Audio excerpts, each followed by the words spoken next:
Use code SPIKEFEEDERS for 5% off at face-to-facegames.com. You can shop face-to-face games in US dollars, Canadian dollars, or even euros, and they'll ship just about everywhere. That's code SPIKEFEEDERS at checkout at face-to-facegames.com to help support the show.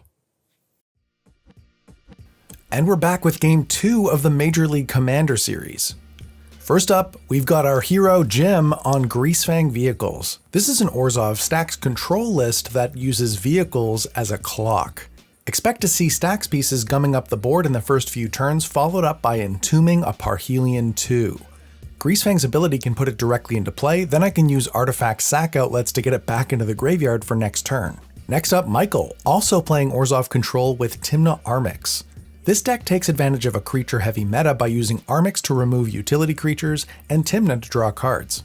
Third in turn order, we've got Timmy playing Godo. You know it, you love it, we're counting to 11, casting Godo, and comboing off with Helm of the Host. And finally, we've got Nick reprising Ukkima Cazur Sultai Food Chain. This deck layers Oracle Consult lines with the Food Chain combo, using Consult to find Food Chain and exile something like Eternal Scourge in the process. Let's get right into it. We've got turn 0 action as Timmy plays Gemstone Caverns, exiling a mountain. Jim starts the game off by drawing a card, playing a Marsh Flats, and cracking it, going to 39. He grabs a Scrubland and casts Deafening Silence. That resolves and he passes the turn. Michael draws for turn, plays City of Brass, and takes 1 to play Aether Vial. When that resolves, he passes. Timmy draws for turn, plays Crystal Vein, uses it to cast a Soul Ring, and passes. Nick draws a card for turn, plays Mana Confluence, and uses it to cast Llanowar Elves, going to 39. Then he ships the turn to Jim. Jim draws a card, plays an Ancient Tomb, and takes 2 to cast Torpor Orb, then passes the turn. In Michael's upkeep, he ticks up Aether Vial, then draws a card for turn and plays Fetid Heath. He casts Drannith Magistrate. He moves to pass the turn, but Timmy steps in and casts a Braid targeting the Torpor Orb. Michael proceeds to pass the turn to Timmy. On Timmy's turn, he draws, plays a Mouth of Ronom, casts Seething Song, then uses the mana to cast Imperial Recruiter. The Recruiter's ETB trigger resolves, and he grabs a Treasonous Ogre. Fortunately, he's got just enough mana to cast it. It resolves, and he passes the turn. Michael untaps, ticks up Aether Vial, then draws for turn and plays Prismatic Vista, cracking it, going to 37.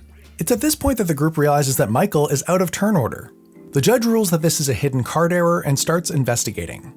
Michael mulled to 5, so when he cracked the Prismatic Vista and subsequently shuffled it in, the 2 cards that he bottomed were shuffled into his deck.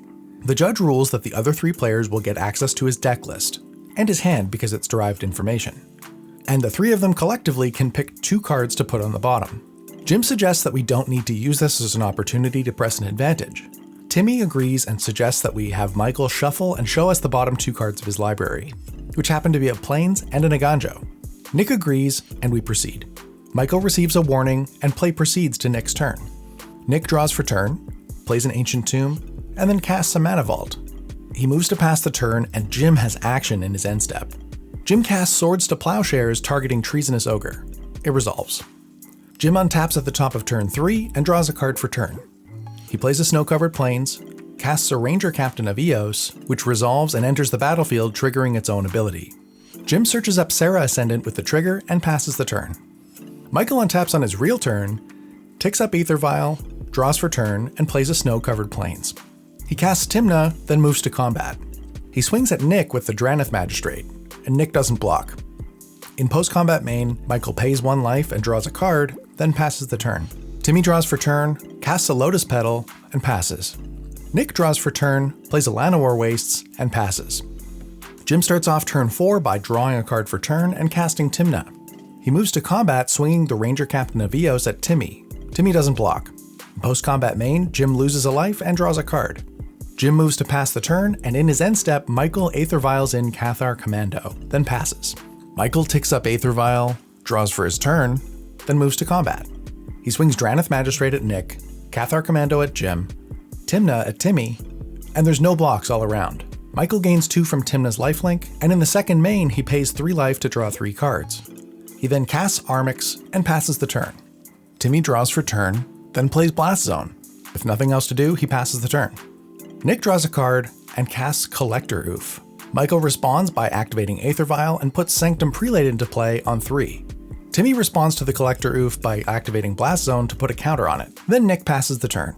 Jim starts off turn 5 by drawing a card, then taking 2 off Ancient Tomb to cast Liquimetal Torque. He moves to combat, swinging the Ranger Captain at Timmy and Tymna at Nick. There's no blocks. Jim gains 2 off of Tymna's lifelink, then in his post-combat main he loses 2 life and draws 2 cards. He plays a snow-covered swamp, then casts Mox Amber. Jim actually can't do this because of the deafening silence, but we'll get into that in a sec. He casts Sarah Ascendant and passes the turn. Michael draws and moves to combat. He swings Armix at Jim, Draneth and Cathar Commando at Nick, and the Prelate and Tymna at Timmy. Armix triggers its own ability, and Michael discards Windswept Heath to target Jim's Tymna, giving it -2/-2. The Tymna dies, and Jim and Timmy declare no blocks. Nick blocks the Draneth Magistrate with his Collector Oof. Michael gains 2 off of Tymna's lifelink. Then in post-combat main, he pays 3 life and draws 3 cards. Plays a Marsh Flats, casts a Sol Ring, and follows it up with a Hope of Gear then passes the turn. Before Timmy untaps, Jim calls a judge because he's noticed that he cast 2 non-creature spells on his turn, Liquimetal Torque and Mox Amber. As I mentioned before, Deafening Silence does not allow this. The judge says this is a game rule violation, and we've proceeded past the point in the game where we can back it up to fix it. Jim receives a warning for the game rule violation, and because the error wasn't caught, the board is going to stay as is, and we go to Timmy's turn. Timmy untaps for his turn, draws a card, and passes. Nick draws a card, plays a Waterlogged Grove, and passes the turn. In Nick's end step, Michael cracks his Marsh Flats, and Nick proceeds to pass. Jim kicks off turn 6 by drawing, doesn't have any action, but Michael casts Aven Mindsensor in Jim's end step. It resolves, and we pass the turn. Michael draws and immediately moves to combat. Mindsensor at Jim, Hope of Gear at Nick, and Armix and Tymna at Timmy. The Armix triggers, and Michael discards Grim Monolith, killing the Imperial Recruiter. Michael gains 2 from Tymna, then in his post-combat main, he pays 3 and draws 3 cards. He plays a Command Tower and casts Manifold Key. He moves to pass the turn, and in his end step, Timmy puts another counter on Blast Zone, bringing it to 3. Timmy untaps for his turn, draws a card, and plays a Chrome Mox exiling Blood Moon, then passes. Nick draws a card and passes again. Jim starts off turn 7 by drawing a card and playing a Snow-Covered Plains. Casts Sanctifier on Vec, and the ETB trigger targets Timmy. Timmy's graveyard gets exiled, and Jim passes. Michael draws a card and immediately moves to combat again. Timmy blows up Blast Zone in the beginning of combat, and Jim responds by sacrificing Ranger Captain Evios to its own ability, preventing his opponents from casting non-creature spells for the rest of the turn.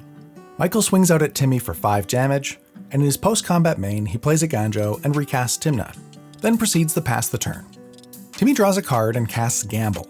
Jim responds by casting Aven Mindsensor, which resolves. Timmy searches the top 4. We don't know what he got, but he discarded Simian Spirit Guide.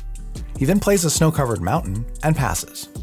In his end step, Nick takes 5 pain from his lands to cast Ad Nauseam. He reveals Wall of Roots, Cyclonic Rift, Neoform, Sylvan Library, Verdant Catacombs, Allosaurus Shepherd, Elvish Spirit Guide, Dark Ritual, and Force of Will.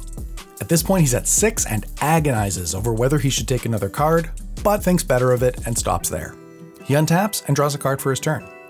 He casts Calling Ritual. In response, Michael activates Cathar Commando to pop Nick's Mana Vault. Calling Ritual resolves, and Nick makes 9 green and 6 black off the 15 permanents that got destroyed. He casts Allosaurus Shepherd, then follows it up with a Wall of Roots and a Dark Ritual. He casts Praetor's Grasp targeting Michael, then holds priority and casts Cyclonic Rift targeting the Aven Mindsensor, allowing him to search Michael's entire library. Cyclonic Rift resolves, then Praetor's Grasp resolves, and Nick grabs Michael's Demonic Tutor.